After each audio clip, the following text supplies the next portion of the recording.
In this video, we'll be going over the top 5 reasons that I love the 8th gen Civic Si and why it's one of the best sporty daily drivers for under 5K.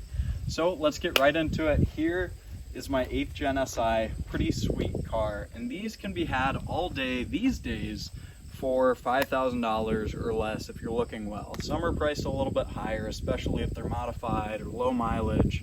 But moderate mileage one, and again it's a Honda, so it's gonna run forever, is around $5,000. Now for me, I got this for 2,600 bucks. I have less than $3,000 in it, so it's a score, it's a steal.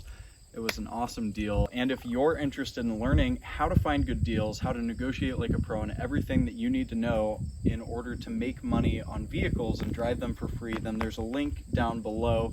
Anyway, enough of the shameless plug. Let's get into the video. So I got $3K in this car. It's worth just north of 5, maybe around 5. And it's a sweet ride. I've had a couple of these in the past. Come on to the inside and I'll show you reason number 1 why I love these things. So the interior is pretty sweet. As you can see, we have these really nice seats. They wear well. This car has 147,000 miles and they have really great bolsters. So one of the best parts with it being the highest trim level Civic, other than like an EXL with leather, is that it has the sunroof up here, aux connectivity, which for the age is pretty standard, and then awesome speakers. If you've never been in an 8th gen, the speakers and the sound system in this car are great. It has a factory sub in the back, so for the younger generation like myself who likes that little bit of bass kick, it's already in there. You don't even have to add subs. And they make the coupe variant, which obviously this one is. They also make the sedan, and when we're talking about the sedan, there's actually a surprisingly large amount of room in the back seats for all your friends. So that's what helps with it being a really good daily. Plenty of space up in the driver's seat. In the cockpit here, the driving position is pretty good and rather driver-centric layout. All the buttons are easy. Moving into the back, opening the trunk, you can see we got some of my stuff in here, but you have a super spacious trunk for it being a compact, smaller car, which is pretty cool. So you can throw all your groceries, all your stuff, and all your things in this car pretty comfortably, which is why it's a good daily. So that's number 1. I guess the sound system was number 2. And number 3, the reason that you want an SI over a base Civic is that VTEC though. We have the K20 Z3 right up here. These engines are amazing. They run forever. They're pretty good on gas if you're not getting on it. And of course you have that VTEC life. It revs out to 8,200 stock, and VTEC kicks in at 6,000 RPM. It's pretty powerful. It's just at about 200 horsepower. The torque isn't there, but of course it's a Honda. So it's a blast to drive, even stock like this one is. But moving on to number 4, the tuning capability of these cars are insane. You can throw an intake exhaust and Flash Pro on, raise your red line to 8,700 RPM, eke out a few more horsepower and make it a ton more fun to drive. Or you can go all out on the build and do a supercharger, turbocharger. These are very boost friendly engines, and crank up the horsepower to 300, 400, 500.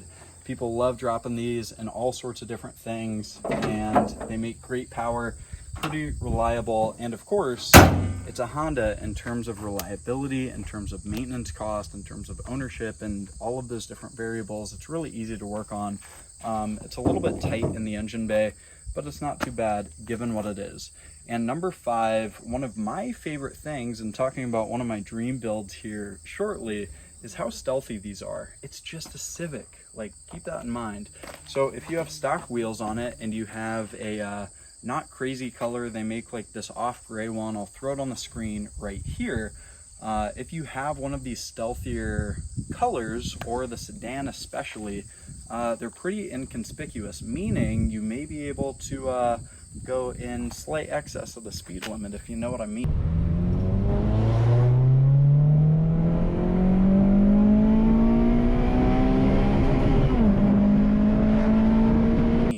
And get away with it because you're you're just cruising in a Civic sedan that's not too loud, not too flashy. Now, if you throw on different wheels or you put on a big fart cannon on the back, then expect what you're chasing after. You're gonna get the cops' attention with the big loud exhaust or the crazy wheels or the wild wrap or whatever it is.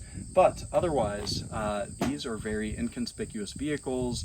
You're not going to get targeted so much by police or anything like that. And if you're on a canyon cruise, they're probably not gonna go after you.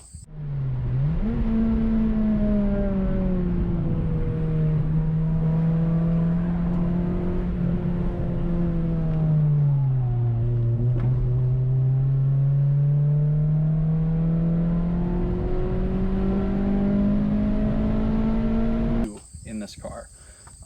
And then really quick side note about my dream build. Hopefully this is a little bit of foreshadowing for the future. I really want to do a Civic S hybrid. So I want to get an 8th gen. These are the best. Throw a supercharger on it, take off all the SI emblems, badging, wheels, take out the interior and swap it with a hybrid. So it's the ultimate sleeper. I think that would be super sweet. Anyway, those are the top 5 reasons why this car is amazing. It would be a sweet enthusiast's first car on a budget. Like I said, these can be had for sub 3K in my case, or generally under 5 grand. So it's a great car, super reliable, low cost to maintain, probably not going to break down on you. It's a Honda. And with that in mind, if you like this video, give it a like, drop a comment down below if you have one, if you're thinking about getting one. Subscribe to the channel if you want to see the buying process, the fixing of this car, and all of the different things that went into it. And one final plug, like I mentioned earlier, if you're interested in learning how to get good deals, negotiate like a pro, and drive your next vehicle at no cost for free, then check out the link below. See you there.